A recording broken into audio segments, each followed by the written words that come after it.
নিকুঞ্জ education চেনেলটোলৈ তোমালোকক স্বাগতম জনাইছোঁ। আজি ভাইভাত কি সুধিছিল তাৰ বিষয়ে সম্পূৰ্ণ এই ভিডিঅ'টোত পাব। 14 তাৰিখে যিসকলৰ আছে অৰ্থাৎ অহাকালি যিসকলৰ আছে এই ভিডিঅ'টো চালে তেওঁলোকে সকলো গম পাব কি বিষয়ত প্ৰশ্ন সুধিছিল আজি অৰ্থাৎ 13 জুন তাৰিখে। প্ৰথম প্ৰশ্নটো সুধিছিল অসমৰ জাতীয় সংগীতৰ লেখক কোন? উত্তৰ ৰসৰাজ লক্ষ্মীনাথ বেজবৰুৱা। কিছুমান প্ৰশ্ন সুধিলেও তৎক্ষণাত উত্তৰ দিব নালাগে। আৰু আজি কিছুমানক সুধিছিল তোমাৰ জিলাত লাগি থকা যিকোনো এখন ৰাজ্যৰ নাম কোৱা। আৰু সুধিছিল তোমাৰ জিলাত লাগি থকা বিদেশী ৰাষ্ট্ৰ এখনৰ নাম লিখা। মানে বিশেষকৈ এইকেইটা প্ৰশ্ন ওদালগুৰি জিলাত সুধিছিল। 2 নম্বৰ প্ৰশ্নটো সুধিছিল অসমৰ লগত লাগি থকা বিদেশী ৰাষ্ট্ৰৰ এখনৰ নাম কোৱা। উত্তৰ ভূটান। বিদেশী ৰাষ্ট্ৰ নুসুধি ফালে তোমালোকক এখন ৰাজ্যৰো নাম সুধিব পাৰে বা পূব দিশে কোনখন ৰাজ্য আছে বা উত্তৰ দিশে তোমাৰ জিলাৰ পৰা কোনখন ৰাজ্য আছে তাৰ নাম কোৱা। এনেকুৱা প্ৰশ্নবিলাক সুধিব। আৰু ব্ৰহ্মপুত্ৰৰ ওপৰতো সুধিছিল ব্ৰহ্মপুত্ৰৰ ওপৰত কেইখন দলং আছে আৰু নদী কেইটা আছে, তেওঁৰ দৈৰ্ঘ্য কিমান সুধিছিল এনেকুৱা প্ৰশ্নবোৰ। আৰু 2024 বৰ্ষত বড়োসকলে বঁটা পোৱা সকলো বিষয়ে চাই যাবা। কোনে এৱাৰ্ড পাইছিল, কি বিষয়ত পাইছিল আৰু তেওঁৰ নাম এইকেইটা চাই যাবা। আৰু বড়ো সাহিত্য সভা প্ৰথম অধিৱেশন ক'ত কেতিয়া হৈছিল আৰু কেতিয়া বড়ো সাহিত্য সভা স্থাপিত হৈছিল এইকেইটা চাই যাবা। 3 নম্বৰ প্ৰশ্নটো হৈছে তোমাৰ জিলাৰ বিখ্যাত ঠাই। তোমাৰ জিলাৰ যিসকলে ধৰ কোকৰাঝাৰৰ পৰা চাইছে আজি কোকৰাঝাৰৰ বিখ্যাত ঠাই কি, তোমালোকে সেই ঠাইখনৰ বিষয়ে বিতংকৈ ক'বা, তোমালোকক ক'বা দিব। আৰু যিসকলে চিৰাঙৰ পৰা চাই আছে চিৰাং ডিষ্ট্ৰিক্টৰ বিখ্যাত ঠাই কি, তোমালোকে সেই বিষয়ে ক'বা। আৰু যিসকলে বাক্সা জিলাৰ পৰা চাই আছে তেওঁলোকে বাক্সা জিলাৰ বিখ্যাত ঠাই কি সেই ঠাইখনৰ বিষয়ে তোমালোকে ভালকৈ ক'বা। আৰু যিসকলে ওদালগুৰি জিলাৰ পৰা চাই আছে তোমালোকৰ বিখ্যাত ঠাই কি সেইখন বিষয়ে বিতংকৈ ক'বা। আৰু তোমালোকৰ জিলাৰ বিখ্যাত নদী আৰু বিখ্যাত পৰ্যটন স্থান তেওঁৰ বিষয়ে ক'বা। আৰু বিখ্যাত অভিনেতা অভিনেত্ৰী তোমালোকৰ যদি ডিষ্ট্ৰিক্টত আছে তেনেহ'লে তোমালোকে তেওঁলোকৰ বিষয়ে চাই যাবা। আৰু বিখ্যাত ব্যক্তিসকল ধৰ MLA CM কোনোবা আছে নেকি তোমালোকৰ ডিষ্ট্ৰিক্টৰ পৰা, MLA CM EM এইবোৰৰ বিষয়ে তোমালোকে চাই যাবা। প্ৰশ্ন নম্বৰ 4 বড়োসকলৰ টোটেল GI টেগ কেইটা? 2024 বৰ্ষলৈকে বড়োসকলৰ মুঠ GI টেগ আছিল কিমান? 13টা। এতিয়া কিমান হ'লগৈ? 2025 অনুসৰি 21টা GI টেগ হ'ল বড়োসকলৰ। তোমালোকে বড়োসকলৰ কোনটো বৰ্ষত আৰু কি GI টেগ স্বীকৃতি লাভ কৰিছিল সেইবোৰ তোমালোকে ভালকৈ চাই যাবা। আৰু বড়ো সাহিত্যিক বা সাহিত্যৰ বিষয়েও চাই যাবা। লিটাৰেচাৰ মানে নভেল পোৱা আৰু BTRৰ নভেল পোৱা সকলৰ বিষয়ে চাই যাবা। আৰু বিখ্যাত ব্যক্তিসকলে এৱাৰ্ড পোৱা তেওঁলোকৰ বিষয়েও চাই যাবা। আৰু তোমালোকে উপেন্দ্ৰনাথ ব্ৰহ্মৰ বিষয়ে চাই যাবলৈ একেবাৰে নাপাহৰিবা। আৰু যিসকলৰ 14 তাৰিখে আছে তেওঁলোকৰ বাবে এটা মষ্ট ইম্পৰ্টেণ্ট টপিক কওঁ তোমালোকে অসমৰ সাধাৰণ যিকেইখিনি চাই যাবা। সাধাৰণ মানে হ'ল অসমৰ মুঠ মাটিকালি, জনসংখ্যা আৰু বিধানসভাৰ আসনৰ সংখ্যা বা অসমৰ লোকসভাৰ সদস্য বা অসমৰ পৰা ৰাজ্যসভালৈ কিমানজন পঠিয়ায় এইবোৰ সকলো চাই যাবা তোমালোকে। আৰু ব্ৰহ্মপুত্ৰৰ ওপৰত, দিছপুৰৰ ওপৰত, গুৱাহাটী মহানগৰৰ ওপৰত এইবোৰ তোমালোকে চাই যাবা। আৰু নিজৰ BTR ডিষ্ট্ৰিক্ট কেইখনৰ বিষয়ে চাই যাৱাৰ লগতেও তোমালোকে ওচৰৰ ওচৰত থকা বিদেশী ৰাষ্ট্ৰকেইখনৰ বিষয়েও চাই যাবা, যেনে ভূটান, বাংলাদেশ আৰু কি আছে নেপাল, ম্যানমাৰ, এইখনৰ বিষয়েও চাই যাবা। আজিৰ শেষৰ প্ৰশ্নটো হৈছে BTR নতুন জিলাখনৰ নাম কি? উত্তৰ তামুলপুৰ। আৰু মই এইখিনি যিখিনি কৈছোঁ 13 জুলাই অৰ্থাৎ আজিৰ দিনটোত সোধা প্ৰশ্ন এইবোৰ প্ৰশ্ন মই লগৰ পৰা খুজি পালে তোমালোকক দি দিছোঁ। এইবোৰ প্ৰশ্ন আজি সোধা। তোমালোকে মই যিবোৰ প্ৰশ্ন কৈ গৈছোঁ আৰু দি গৈছোঁ এইবোৰ প্ৰশ্নৰ নিচিনাকৈ তোমালোকে অনুসৰণ কৰি চাবা। এনেকুৱা ধৰণৰ ধৰা হ'ল BTR নতুন জিলাখনৰ নাম কি? তামুলপুৰ এনেকুৱা দিছে। তোমালোকক দিব পাৰে BTRত কেইখন জিলা আছে, বা BTRৰ কোকৰাঝাৰ জিলাখন কিমান চনৰ পৰা স্বীকৃতি লাভ কৰিছিল, বা কিমান চনত কোকৰাঝাৰ জিলাখন স্থাপিত হৈছিল, বা BTR কেতিয়াৰ পৰা স্থাপিত হৈছিল, বা BTC কেতিয়া স্থাপিত হৈছিল, বা বড়ো সাহিত্য সভা কেতিয়াৰ পৰা স্থাপিত হৈছিল। এনেকুৱা প্ৰশ্ন আহিব পাৰে। 14 তাৰিখে যিসকলে দিব সেইসকলৰ বিষয়ে কৈছোঁ, মই তেওঁলোকক কৈছোঁ মানে তোমালোকে লিখি লোৱা। মই কৈ গৈছোঁ তোমালোকৰ মষ্ট ইম্পৰ্টেণ্ট সুধিব লাগে তোমাৰ ফাৰ্ষ্টতে তোমাৰ ইন্ট্ৰডাকশ্যনত তোমাৰ নিজৰ নামটো, তোমাৰ গাঁৱৰ নামটো, চহৰৰ নামটো, ডিষ্ট্ৰিক্টখনৰ নামটো, আৰু পোষ্ট অফিচৰ নামটো, চাব ডিভিজনৰ নামটো আৰু চাৰ্কলৰ নামটো, এইকেইটা তোমালোকে কৈ দিবা। তাৰপিছত তোমালোকৰ ডিষ্ট্ৰিক্টৰ DCৰ নাম আৰু ACSৰ নাম আৰু তোমালোকৰ মহকুমাধিপতিৰ নাম আৰু তোমালোকৰ জিলাত থকা ইন্সপেক্টৰৰ নাম, এইকেইটা চাই যাবা তোমালোকে।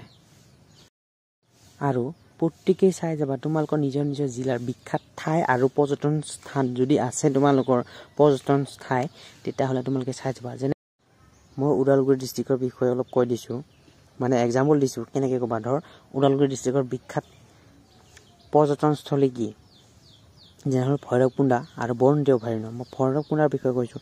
ভৈৰৱকুণ্ডা ধৰ এটা পিকনিক কি হ'ল স্পট, পিকনিক ঠাই। তাতে বহুত জিলাৰ পৰা অসমৰ বিভিন্ন ধৰণৰ মানুহে তাত গৈ পিকনিক বা বনভোজ খায়, তেওঁৰ বিষয়ে ক'বা। আৰু ভৈৰৱকুণ্ডটো ক'ত আছে? ওদালগুৰি জিলা আৰু অৰুণাচল প্ৰদেশৰ সীমান্তত আছে, এইটো চাই যাবা তোমালোকে। আৰু যিসকলৰ ধৰ বাক্সাত আছে, বাক্সাত তোমালোকৰ বিখ্যাত স্থান বা পৰ্যটন ঠাই কি আছে সেই বিষয়ে কৈ যাবা। আৰু কোকৰাঝাৰ মেইনকৈ কোকৰাঝাৰৰ বিষয়ে চাই যাবা তোমাৰ। কোকৰাঝাৰত কি আছে? এতিয়া তোমালোকৰ কোকৰাঝাৰ জিলাত চক্ৰশিলা অভয়াৰণ্য আছে। চক্ৰশিলা অভয়াৰণ্য তোমালোকে ভালকৈ চাই যাবা। এতিয়া আৰু এটা মষ্ট ইম্পৰ্টেণ্ট তোমালোকে লিখি লোৱা। তোমালোকৰ অৰ্থাৎ BTR জিলাকেইখনত থকা ৰাষ্ট্ৰীয় উদ্যান, অভয়াৰণ্য, এই সকলোবোৰ তোমালোকে চাই যাবা।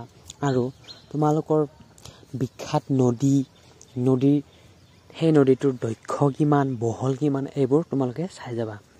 আৰু ইয়াৰ উপৰিও তোমালোকে যেতিয়া ভাইভাটো দিবলৈ যাবা, তেতিয়া তোমালোকে তাতে গৈ ফালে নিজৰ ডকুমেণ্টছবিলাক দি ফালে তোমালোকক এণ্ট্ৰি কৰিব দিবতো, তেতিয়া তোমালোকে ভালকৈ ইন্ট্ৰডাকশ্যন দিবা। আৰু ইন্ট্ৰডাকশ্যন দিয়াৰ পিছত তোমালোকক সুধিব তোমাৰ নিজৰ জিলাৰ বিষয়ে সুধিব। সেই জিলাৰ বিষয়ে তোমালোকে ভালকৈ ক'বা, যাতে তোমালোকৰ খোকোজা লগাব নালাগে। তোমালোকৰ যদি খোকোজা লাগে তেনেহ'লে অকণমান মানে প্ৰশ্নটোৰ পৰা ইফাল সিফাল হয় উত্তৰটো আমাৰ, বুজি পাইছে নহয় তোমালোকে? সেইকাৰণে তোমালোকে আৰু ভয় খাব নালাগে। সাধাৰণকৈ সুধিব, সাধাৰণকৈ ক'ব। আৰু যিয়ে কৈ থাকিব বা আমাক যিয়ে ভাইভা দিব তেওঁক আগতে ক'বলৈ দিব প্ৰশ্নটো, তাৰপিছত তুমি উত্তৰটো ক'বা। আৰু তোমালোকক মই এণ্ট্ৰি কৰাৰ প্ৰচেছটো কৈ দিছোঁ। প্ৰথমতে তুমি দুৱাৰমুখত থাকিবা। তাৰপিছত এটা বেল বজাই দিব। সেই বেলটো বজাই দিয়াৰ পিছত তুমি দৰখন খুলিবা। মে আই কামিং ছাৰ, বা মেম থাকিলে মে আই কামিং মেম, বা অসমীয়াত ক'ব পাৰা ভিতৰলৈ আহিব পাৰিমনে, বা সোমাব পাৰিমনে ভিতৰলৈ, এনেকৈ ভালকৈ ক'বা। তাৰপিছত তুমি যদিহে ৰাতিপুৱা হয় গুড মৰ্ণিং মেম বা গুড মৰ্ণিং ছাৰ, যদিহে দুপৰীয়া হয় তেতিয়াহ'লে গুড আফটাৰনুন মেম বা গুড আফটাৰনুন ছাৰ। তাৰপিছত তোমালোকক ক'ব যে বহা বুলি, বা ইংৰাজীতে ক'ব চিট ডাউন। তোমালোকে তেনেকৈ বহিবা আৰু বহুতে তেওঁলোকৰ আই কণ্টেক্টটো ভালকৈ ৰাখিবা, যাতে বা তুমি তেওঁলোকৰ কথাবোৰ মনোযোগ দি আছা তেনেকৈ চাবা। আৰু তেওঁলোকে প্ৰশ্ন সুধিব, প্ৰথম প্ৰশ্ন সোধাৰ লগে লগে তুমি উত্তৰ নিদিবা, অকণমান সময় ৰ'বা, তাৰপিছত তোমালোকে উত্তৰটো দি দিবা। নহ'লে তোমাক তেওঁ ভাবিব যে ই অলপ মানে কি বুলি কয় সেইটো, তোমাৰ ভয় লগাটো তেওঁ জানিব। আৰু তেনেকুৱা ভয় কৰিলে তেওঁলোকে মাৰ্কছবোৰ সাধাৰণতে কাটি দিয়ে, মই জনাত দেই। আৰু কিছুমান নাকাটে বাৰু, বহুত ধৰণে, বা কিছুমান টিচাৰ আছে ভাল, বা কিছুমান অকণমান বুজি নাপায়, আৰু বুজি পোৱাসকলে বাৰু তোমাক নাম্বাৰ দি দিবই তেনেকুৱা। আৰু তোমালোকে অসমৰ সাধাৰণ জিকেবোৰ চাই যাবা, আৰু তাৰ উপৰিও আমাৰ BTRটো বিতংকৈ চাবাই। আৰু BTRৰে যিহেতু এক্সাম হৈ আছে, মানে ভাইভা হৈ আছে, তেতিয়াতো তোমালোকক BTRৰ বিষয়ে সুধিবই। আৰু ইয়াৰ লগতে তোমালোকে কোনটো কমিউনিটিত বিলং কৰা সেই কমিউনিটিৰ বিষয়ে ভালকৈ চাবা। ধৰা হ'ল ৰাভা কমিউনিটিৰ বিষয়ে ভালকৈ চাবা, তেওঁলোকৰ প্ৰেছিডেণ্ট, ছেক্ৰেটাৰী এই বিষয়ে চাই যাবা। আৰু ইয়াৰ উপৰিও তোমালোকৰ নিজৰ এৰিয়াটো, অৰ্থাৎ তুমি কোনটো সমষ্টি মানে গম পাইছাই নহয়, যে ইলেকশ্যনৰ সময়ত তোমালোকে জানা কোনটো তোমাৰ সমষ্টিটো কি, বা তোমালোকৰ MLA জনৰ নাম কি, এইবিলাক চাবা। আৰু MLA সকলৰ বিষয়েও তোমালোকে বিতংকৈ চাবা, যিহেতু মই কৈছিলোঁ অলপ আগতে, তোমালোকৰ জিলাৰ বিখ্যাত ব্যক্তি তোমালোকৰ MLA হ'ব সাধাৰণতে, হয়নে নহয়? MLA বা EM হ'ব, তেওঁলোকৰ বিষয়ে ভালকৈ চাই যাবা। আৰু তেওঁলোকৰ বিষয়ে কোৱাটো একদম জৰুৰী, তেওঁলোকৰ বাবেও জৰুৰী, যিহেতু যিবোৰ কাৰেণ্ট এফেয়াৰ মানে বুজি পাইছা নাই, যিবোৰ বৰ্তমান চলি আছে সেইবোৰৰ ওপৰতহে তেওঁলোকে কুৱেশ্যন সোধে বিশেষকৈ, মই জনাত দেই। আৰু তোমালোকৰ এই ভাইভাৰ পিছততো এক্সামটো হ'ব। বহুতে কৈ আছে এক্সাম নহয় বুলি, কিন্তু এক্সামটো হ'ব চিয়'ৰ, এইটো 100% চিয়'ৰ। কাৰণ এই ভাই দি কাকো চিলেকশ্যন নলয়, জাষ্ট এইটো এক্সাম চেণ্টাৰত কেণ্ডিডেট কমাবৰ কাৰণেহে এই ভাইভাটো লোৱা আছে। বহুতে মানে কৈ আছে যে ভাইভা লোৱাৰ পিছত ডাইৰেক্ট চিলেকশ্যন হ'ব, এনেকুৱা নহয়, কোনো মেৰিট চেৰিট এনেকুৱা নলয়, তোমালোকক এক্সাম দিবই লাগিব, তেতিয়াহে তোমালোকৰ চিলেকশ্যন হ'ব। বুজি পাইছা নহয় তোমালোকে মই কি কৈ আছোঁ? আৰু ইয়াৰ লগতে তোমালোকৰ নিজৰ যিবোৰ প্ৰমাণ পত্ৰ, অৰ্থাৎ নথি পত্ৰ, যিবোৰ ডকুমেণ্টছ আছে সেইবোৰ তোমালোকে লৈ যাবা। সাধাৰণতে তাতে তোমালোকৰ এডমিটখন লাগিব, তাৰপিছত তোমালোকৰ মেট্ৰিক পাছ, তোমালোকে যিসকলে মেট্ৰিক পাছত দিছা বা হায়াৰ ছেকেণ্ডেৰী দিছা, হায়াৰ ছেকেণ্ডেৰী মাৰ্কশ্বিটখন, মেট্ৰিকৰ সকলে মেট্ৰিকৰ মাৰ্কশ্বিটখন, আৰু লগতে আধাৰ কাৰ্ডখন, আৰু এটা বল পেন লৈ যাবা। বল পেন মানে স্মাৰ্ট জেল যিকোনো হ'ব, আৰু মানে ক'লা বা নীলা দুয়োটাৰ ভিতৰতো হ'ব, তোমালোকে লৈ যাবা। বল পেনটো নিয়াৰ কাৰণটো হ'ল তোমালোকক চাইন কৰিব দিব, সেই চাইনটো কৰিবৰ কাৰণে তোমালোকে এটা বল পেন লৈ যাবা। আৰু তোমালোকে এটা ফাইল লৈ যাবা, আৰু তোমালোকৰ লগত যদি কোনোবা গাৰ্জেন যায়, তেওঁক সেই ফাইলবোৰৰ কিছুমান অলাগতিয়াল নথিপত্ৰ থাকেতো, সেইবোৰ ল'ব দিবা। আৰু তোমালোকে গোটেই ফাইলটোৱে লৈ যাবা, মই কৈছোঁ, কাৰণ কোনোবা সময়ত কিবা লাগিবও পাৰে, বা তৎক্ষণাত তাৰ পৰা তোমাৰ ঘৰত অহাটো ইমান সহজ কথা নহয়, যিহেতু কিছুমানে এখন ডিষ্ট্ৰিক্টতে হ'ব, সেই ডিষ্ট্ৰিক্টৰ ইমূৰৰ পৰা সিমূৰত হয়, সেইকাৰণে অসুবিধা হয় অকণমান। সেইকাৰণে সকলো ডকুমেণ্টছ লৈ যাবা। কোনোবা যাক বা নাযাক, গাৰ্জেন যাক বা নাযাক, তোমালোকে লৈ যাবা। তোমালোকৰ নিজৰ গাড়ী বা আন কিবা দোকানত থৈ দিব পাৰিবা, 10-20 টকাৰ ল'ব তোমালোকক, তেনেকৈ থৈ দিবা। আৰু তোমালোকৰ সমস্যা থাকিল যাতে তোমালোকে ভালকৈ এই মৌখিক পৰীক্ষাটোত উত্তীৰ্ণ হোৱা। মই অলপ আগতে যিকেইটা 5টা প্ৰশ্ন দিলোঁ, আজি সোধা প্ৰশ্ন এইকেইটাও তোমালোকে ভালকৈ চাই যাবা।